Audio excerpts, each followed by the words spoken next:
Hi friends, ഇന്ന് നമ്മുടെ അടുത്ത് വന്നിട്ടുണ്ട് ജാഗ്വാർ 3 ലിറ്റർ ഡീസൽ വണ്ടിയാണ്. ജാഗ്വാർ എക്സ്എഫ് വണ്ടി വന്നിട്ട് സ്റ്റാർട്ടാകുന്നില്ല. അതിൻ്റെ പ്രശ്നം എന്താണെന്ന് നോക്കുന്നതിന് നമുക്ക് നമ്മുടെ ഗ്യാരേജിൽ കൊണ്ടുവരാനായിട്ട് നമ്മൾ ശ്രമിക്കുമ്പോൾ വണ്ടി വന്നിട്ട് പാർക്കിംഗ് പൊസിഷനിലാണ് കിടക്കുന്നത്. അത് നമുക്ക് പാർക്കിംഗ് റിലീസ് ചെയ്താൽ മാത്രമേ വണ്ടി റിക്കവറി കയറ്റാനോ വണ്ടി ഹാൻഡ് ബ്രേക്ക് ഫ്രീ ആവാനോ ചെയ്യാൻ പറ്റുള്ളൂ. അപ്പം അങ്ങനെ ഒരു കണ്ടീഷനുണ്ട്. വണ്ടി സ്റ്റാർട്ടാകാത്തൊരു കണ്ടീഷനിൽ നമുക്ക് വന്നിട്ട് നമ്മുടെ ഈ ഗിയർ നോബ് വന്നിട്ട് നമുക്ക് ഓണാകില്ല. വണ്ടി സ്റ്റാർട്ടിങ് ആയാൽ മാത്രമേ നമ്മുടെ ഗിയർ നോബ് വന്നിട്ട് ഓണാകുള്ളൂ. അപ്പോഴായി നമുക്ക് ഇത് പാർക്കിംഗ് റിലീസ് ചെയ്യാൻ പറ്റുള്ളൂ. അപ്പം അങ്ങനൊരു കണ്ടീഷനാണെങ്കിൽ നമുക്ക് എങ്ങനെ ആ പാർക്കിംഗ് റിലീസ് ചെയ്യാമെന്നുള്ളതാണ് ഞാനിന്ന് ഇവിടെ കാണിക്കുന്നത്. പലർക്കും അറിയായിരിക്കും, അറിയാത്തവർക്ക് നോക്കാം. ഇതിപ്പം നമ്മുടെ വണ്ടിയുടെ ഇഗ്നിഷൻ നമ്മളിപ്പോൾ ഓണാക്കി വണ്ടി നമ്മൾ ക്രാങ്ക് ചെയ്യുന്നു. സ്റ്റാർട്ടാകുന്നില്ല. Gear knob റിലീസായിട്ടില്ല. പാർക്കിങ്ങിലാണ് വണ്ടി ഇപ്പോഴും ഉള്ളത്. അപ്പോൾ നമുക്ക് എങ്ങനെ എമർജൻസി പാർക്ക് ചെയ്യുക എന്നുള്ളതാണ് ഞാനിപ്പോൾ കാണിക്കുക. ഫസ്റ്റ് നമ്മൾ ഈ ബൂട്ട് പൊക്കുക. അതിനുശേഷം ഇതിനെ ഓപ്പൺ ചെയ്യുക. നമുക്ക് ഈ ഒരു പീസിനെ നമുക്ക് റിമൂവ് ചെയ്യണം.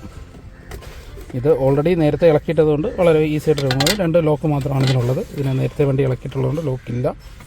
ഓക്കെ, ഇനി വന്ന് നമ്മുടെ വണ്ടിയുടെ കീ എടുക്കുക. ഇവിടെ നോക്കിക്കഴിഞ്ഞാൽ നമുക്കൊരു ലോക്ക് കാണാം. ലോക്കിനകത്തൊരു ആരോ ഉണ്ട്. ഈ ആരോയുടെ പൊസിഷനിലോട്ട് നമ്മുടെ ഈ കീ വെച്ചിട്ട് നമുക്കിനി ഈ ലോക്കിനെ റിലീസ് ചെയ്യുക. ഇവിടെ ഒരു റെഡ് കളർ ടാഗ് കാണും. ഈ ടാഗിനെ നമ്മൾ പൊക്കിയെടുക്കുക.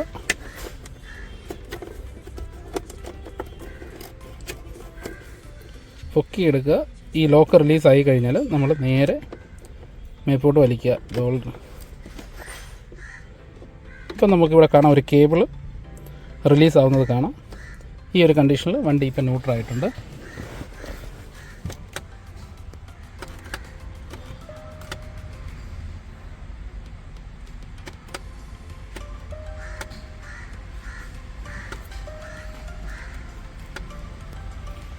വണ്ടി ഇവിടെ ന്യൂട്രലായിട്ടുണ്ട്. ഇവിടെ കുറച്ച് വെട്ടക്കൂടുതലായിട്ടാണ്, അത് കറക്റ്റായിട്ട് കാണാൻ പറ്റുന്നുണ്ടോ എന്നറിയില്ല. വണ്ടി ഇപ്പോൾ ന്യൂട്രലായിട്ടുണ്ട്. നമുക്കിപ്പം വണ്ടി തള്ളി മാറ്റാനോ റിക്കവറിയിലേക്ക് കയറ്റാനോ എല്ലാം സാധിക്കും.